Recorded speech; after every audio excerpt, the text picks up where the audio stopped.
Good day to all, comrades and friends. Today is 5th August 2022. Let us go to the program. Global Weekly News, Series number 6. Comrades and friends, let us travel around the world to get some of the important news this week. First, we go to South American country, Peru, where Pedro Castillo was elected as president last year on 28th July. So now it is 1 year over. Pedro Castillo is the leader of Liberation Party. Castillo met many testing times during the past 1 year of presidency. Fujimori, the defeated far-right candidate, did not accept her defeat, and she challenged the verdict through legal means. Peru faced many political crises during the past 1 year. Pedro Castillo has to shuffle his cabinet many times due to pressure from the rightist forces. Even last week there was an impeachment motion against Pedro Castillo. Foreign minister was the first to quit the cabinet. Cabinet was changed 4 times. The votes necessary for the presidential vacancy was now 87 votes. That is, if opposition gets 87 votes, president has to vacate his post. But the far-right opposition placed an amendment to change 87 to 78 votes. Because Castillo took the decision against his own party's decision, he has to resign from his Liberal Party, but he continues to be the president of Peru. Pedro Castillo, at the time of last year's election, promised that National Constituent Assembly will be set up to pass new constitution and there will be equitable distribution of natural resources. But after coming to power, Castillo could not break the pressure of the rich elite people and multinational companies. To break the influence of the outrageous oligarchy, Castillo has to put in lot of efforts. Though the leftists and progressive persons get elected in the Latin American countries of late, it is not that easy to implement alternate pro-people policies. Comrades and friends, let us go to Egypt, an African country. An icon means a hero, an icon of the 2011 revolution, Alaa Abdel Fattah, the activist, is serving a 5-year sentence for a so-called broadcasting false news undermining national security. This is a fabricated allegation. Alaa Abdel is on hunger strike from 2nd April onwards. That is more than 120 days are over. He is demanding his release. He is kept in solitary confinement without even the basic facilities like books, bed, watch, etc. His lawyers say that last September, Alaa Abdel was mentally upset and was even thinking of committing suicide. During the first 2 months of hunger strike, Alaa Abdel was taking just water. Then he started taking food of 100 calories daily to prolong his struggle. Actually, a man or a woman require 2,700 calories giving food daily. Alaa Abdel became a British citizen in April. His family members say that British government did not take any action for his release. British Foreign Secretary Liz Truss was giving priority for her bid to become the leader of the Conservative Party. She did not take any steps for release of Alaa Abdel. Alaa Abdel was in jail for 8 years in the past decade. He was imprisoned for the first time in 2013 at the time of military coup. He was jailed again in 2015. He was released in 2019 with some conditions. But within a few months, he was arrested on the allegation of misusing the social media. There was no contact of Allah Abdul with his family for the past 10 days. His mother is also a militant activist. She tried to meet her son in the prison on 24th July. The jail authority said that her son refused to see her. She was trying up to 27th July but could not meet her son. There are thousands of prisoners in Egyptian jails like Allah Abdel. Let us hope there will be some change and all the prisoners get released sooner or later. The third country where we go is Sri Lanka, south of India. It's an island. People of Sri Lanka was in revolt from March onwards, demanding the resignation of the president Gotabaya Rajapaksa. On 15th July, hundreds of thousands of people seized the presidential palace in Colombo, the capital of Sri Lanka. Gotabaya has to flee away from Sri Lanka. He first went to Maldives. There he faced opposition. Then he went to Singapore. Now he is in Singapore. The president of Sri Lanka, who was the president, Gotabaya Rajapaksa, is now in Singapore. He officially resigned on 18th July. The then Prime Minister Ranil Wickremesinghe became the acting president. In the secret ballot in the parliament on 20th July, Ranil Wickremesinghe got 134 votes and got elected as the president. The other candidates, Dallas Alagaperuma, got 82 votes and left leader Anura Kumara Desanayaka got just 3 votes and 4 votes were invalid. When the elections were going on, outside the parliament there was a huge crowd. Within a few hours after the result, Colombo Fort Court banned the assembly of people within 50 meters radius of the statue of Bandaranayaka in the gully face, the venue of the protesters. After becoming the acting president, Ranil Wickremesinghe declared a national emergency on 18th July itself, and that is still in force. Ranil is a firm believer of neoliberal policies.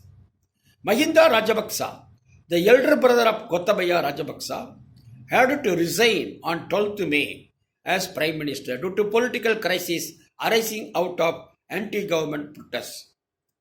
Ranil Wickremesinghe was nominated as the new Prime Minister by the President Gotabaya Rajapaksa. But Ranil entered Parliament through the national list in June 2021. That is, by means of proportional representation of his party, he entered the parliament. Otherwise, his party, United National Party, got totally defeated in 2020 parliamentary elections. Ranil Wickremesinghe contested for the post of president in 1988 and 2005. On both the occasions, he could not win. He is negotiating with the IMF 16th time in the background of deep economic crisis and skyrocketing prices of food, fuel, etc. during the past 2 months. He passed a 21st legal amendment to curtail the powers of the president and empower the parliament with more powers. Ranil Wickremesinghe formed a law and order committee comprising military commanders of the tri-forces, Army, Navy and the Air Force, and the Inspector General of Police. People were demanding resignation of Ranil Wickremesinghe also. Ranil Wickremesinghe is a close ally of Rajapaksa brothers. Since Ranil Wickremesinghe became the elected president, there will be again revolt of the people against him. Already people have gathered before the president's office and started protesting, started conducting demonstrations. Today's news is that the mass protests which succeeded in the exit of Gotabaya Rajapaksa did not have a political alternative project, unfortunately. As per the World Bank data, 2 countries in the world, Israel and Sri Lanka, they spend maximum on military expenses. In terms of per capita military expenses, these countries are at the top in the world. If you divide the total country's military expenses by the population, you get per capita military expenses. In that respect, both Israel and Sri Lanka are topping the list in the world. Sri Lanka, up to 22 million people, is largely militarized. There are garrisons in Tamil majority areas. Rajapaksa brothers oppressed Tamil tigers and killed thousands of Tamils. Garrisons still exist. The high military budget of Sri Lanka is one of the main reasons for the present crisis. Comrades and friends, let us go to Morocco, the African country. Democratic Way movement held its 5th national conference in Rabat of Morocco on July 22, 23, 24. Rabat is the capital of Morocco. 81 comrades were elected to the Central Committee and 21 were elected for the Politburo.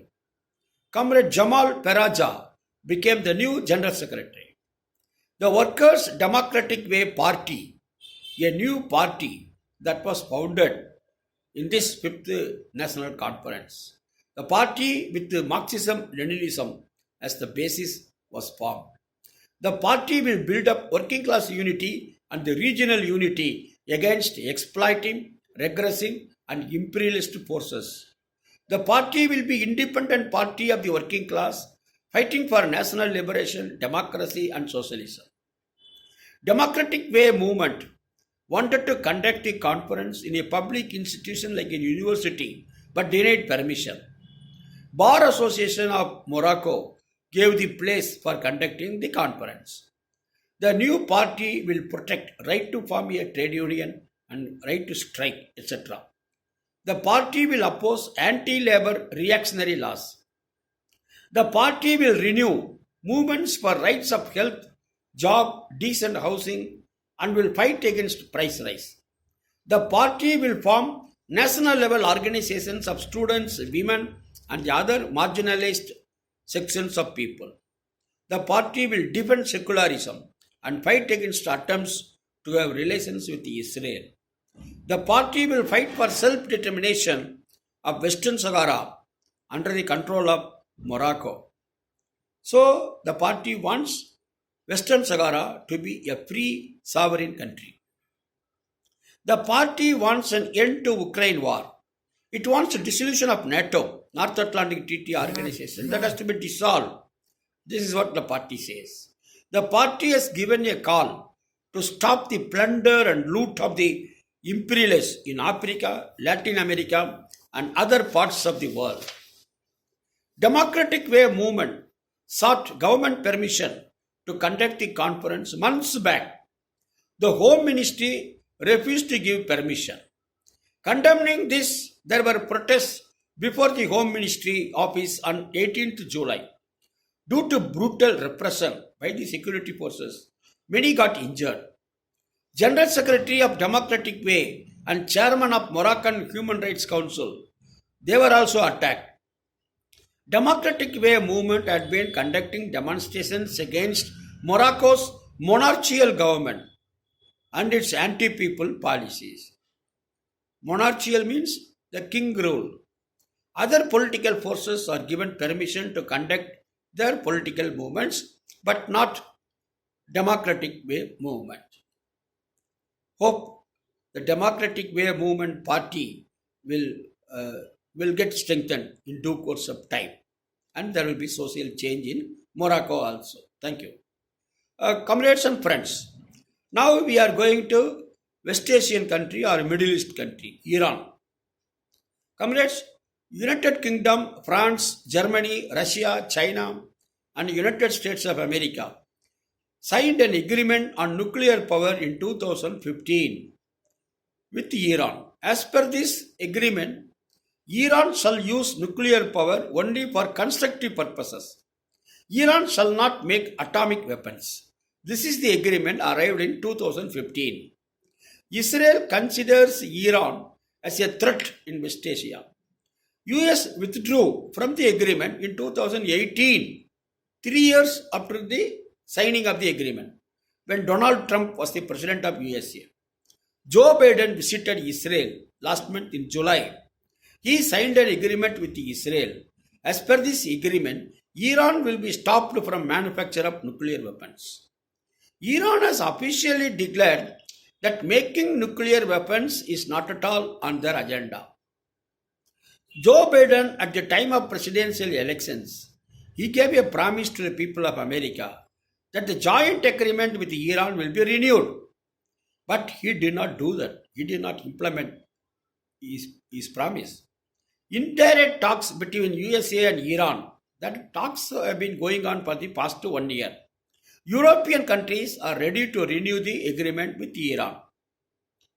Brett McCurk, Middle East advisor to Joe Biden, has said that the agreement with Iran will not be renewed. Rather, he said that there will be more sanctions on Iran. So this is the imperialistic hegemonist policy of United States of imperialism. The last item today will be China-US relations. Comrades and friends, Nancy Patricia Pelosi, the Speaker of the House of US Representatives, led a team of MPs to Indo-Pacific region. They visited Singapore, Malaysia, South Korea and Japan. The team will focus on mutual defense, economic partnership and democratic rule in the region. High-level meetings are also being held. Comrades, Taiwan is a part of China. The official policy of United States is also one China policy. But Nancy Pelosi, the third influential political figure in US, is now already visited Taiwan, antagonizing Chinese government. United States-China relations are very much strained due to Ukraine war and trade war between US and China. 25 years ago, in 1977, the then US Speaker of the House of Representatives visited Taiwan. So after 25 years, Nancy Pelosi, the foreign secretary, is visiting. The Speaker of the the Speaker of the House of Representatives, 25 years after, she is the dignitary, she has visited Taiwan. China actually does not want any foreign emissaries to visit Taiwan. But antagonizing China, antagonizing the People's Republic of China, the US Speaker, Nancy Pelosi, has visited Taiwan. She met the President of Taiwan. Xi Jinping, President of China, had a 2-hour telephonic talk with Joe Biden on 28th July. That time, Jinping warned Joe Biden not to play with fire. US has agreed to supply to Taiwan military weapons to the tune of $108 million. US will supply more weapons with $4.5 billion worth weapons to Taiwan. This will create confrontation. This will intensify the confrontation with China. The world does not need any more confrontations. Already the Ukraine war is going on for more than 5 months. US military headquarters, Pentagon and Joe Biden warned Nancy not to visit Taiwan. Still, Nancy has visited Taiwan. In 1991 also, the same speaker the then lady Nancy Pelosi visited Beijing in 1991 along with a group of MPs. They held a banner in Tiananmen Square. The banner said, Defend Democracy. This action was condemned by China at that time.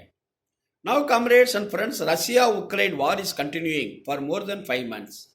Now, if a new hostile situation is created by visit of Nancy to Taiwan, peace in the Asia-Pacific region will be very much affected. Already news are there that China has taken many steps to counter Nancy's visit. Taiwan's airspace is occupied by Chinese planes. The sea, Chinese military ships or naval ships are there already surrounding Taiwan. Let us hope this US American relations do not get further deteriorated, and there should be improvement in relations. The whole world shall concentrate on the basic issues. The people are changing everywhere, like price rise, unemployment, climate change, the attempts of the divisive forces to divide the people. People have to be alert in defending people's unity, country's unity, regional unity. Let us hope for the better. We see you next week, comrades. Thank you.